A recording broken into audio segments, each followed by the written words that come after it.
Then, while at work in December, she's blindsided by a frightening new symptom.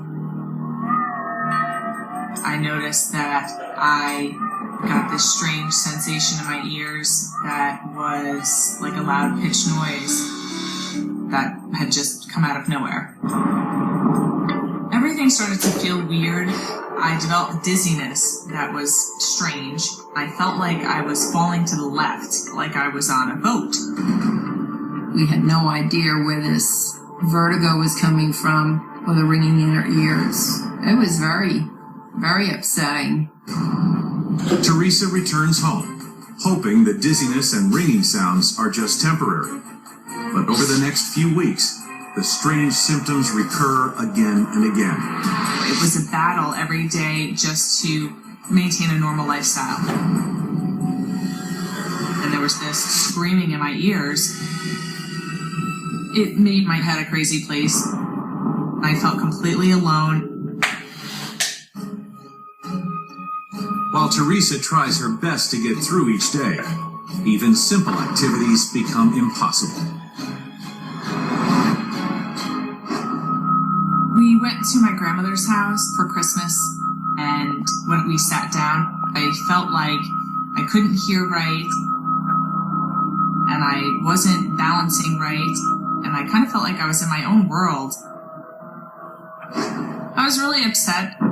My life was falling apart in front of me, and there was nothing I can do about it. Then I started developing really strange heart palpitations that were really scaring me. They were taking my breath away. I said, I need to get to a doctor right now. Terrified, Teresa schedules an emergency appointment with a local cardiologist. The doctor did a thorough exam. I told him about the cotton wool spots in the eyes, and he was familiar with them. And he said that it would be a good idea to determine if I had a positive PFO in my heart. PFO is a hole in the heart that we're all born with that's supposed to close up by the time you're about 2 years old. And in a significant number of people, it doesn't close up entirely, and it can cause problems.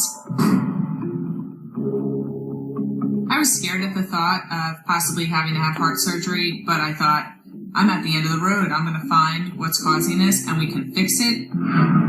The doctor did a echocardiogram with a bubble study. If the test was positive, then the bubbles passed through from one side to the other. Moments later, the monitor shows dozens of tiny bubbles passing through one side of Teresa's heart to the other. The doctor said I had a PFO that was so tiny that it wasn't going to cause me any problems. I was more frustrated than relieved. Not that I wanted to have heart surgery, but I wanted an answer. The doctor thought it was all related to the stress and anxiety, and they told me to just go home and relax. Determined to get to the bottom of her puzzling situation, Teresa consults one doctor after another. No one could give me answers. I started to question my sanity and thought, is this more in my head than reality? There were eye doctors, retina doctors, rheumatologists, hematologists, you name it, she was going to them. I thought, won't anyone help my daughter? I thought a break would help her. I left my job. I didn't know what each day held for me. And I just became afraid of everything. Teresa was afraid to leave the house with Ashley because she didn't know if she was going to have another episode or partially go blind or lose her hearing. It was really hard for me at times. The situation became really emotionally exhausting. He was getting really tired of trying to be the strong one all the time while I was completely falling apart. There were days that I would wish that he would just leave me so that he could go and have a good life. It was very hard, but I married her for better or worse, in sickness and in health. As bad as things are, Teresa can't imagine the terrifying turn her life is about to take. It was a beautiful Sunday morning, and the sun came through all the blinds, and blinded me for a minute. It looked like somebody had taken white paint to the top right part of my vision in my right eye. I started to really panic. The only thing I could think was, I'm going blind. I'm losing my vision and I'm never going to see my child again. I was very scared, so I called the eye doctor right away.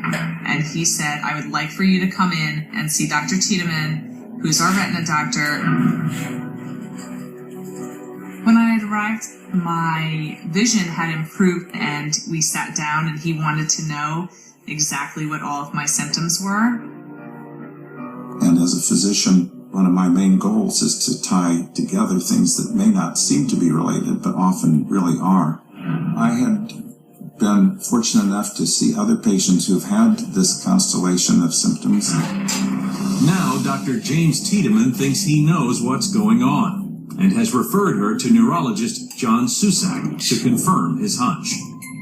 When I arrived to see Dr. Susac at his office, he performed a variety of eye tests. In 1975, I discovered a disorder, and her symptoms fit entirely with that condition. Her symptoms led me to make the diagnosis of Susac Syndrome. Susac Syndrome is an extremely rare disorder that affects the retina, ear, and in some cases, the brain. In healthy individuals, blood vessels transport blood and the oxygen it carries throughout the body.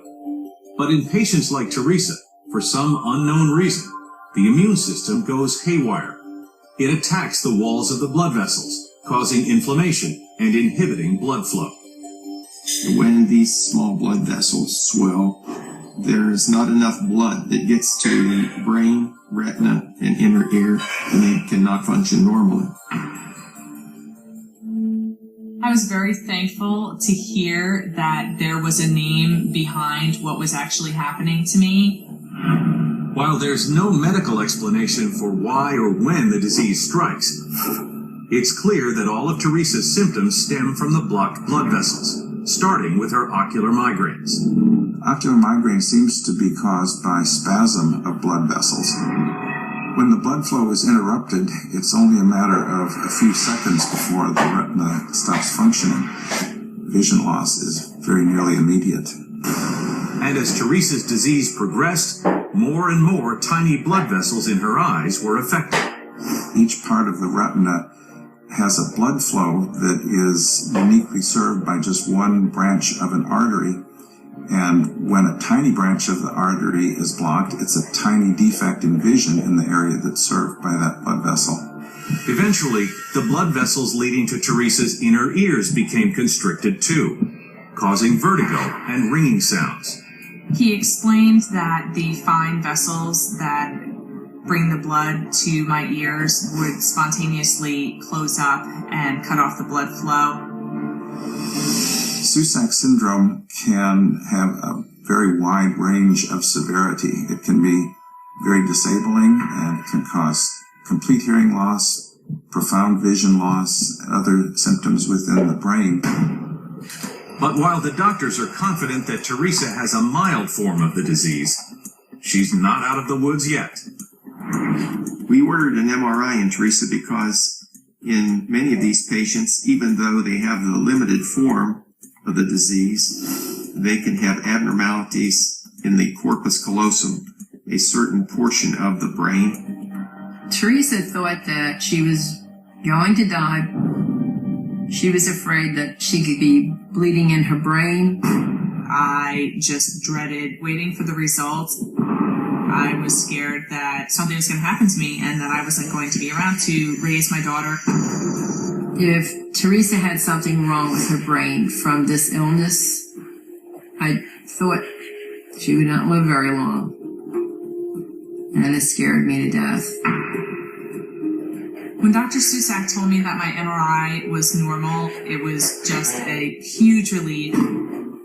Monitoring Teresa in the future will help guide us in terms of what might be the most helpful to her if there are changes in her condition. It's clear now that for both medical and psychological reasons, Teresa is extremely lucky to have landed a diagnosis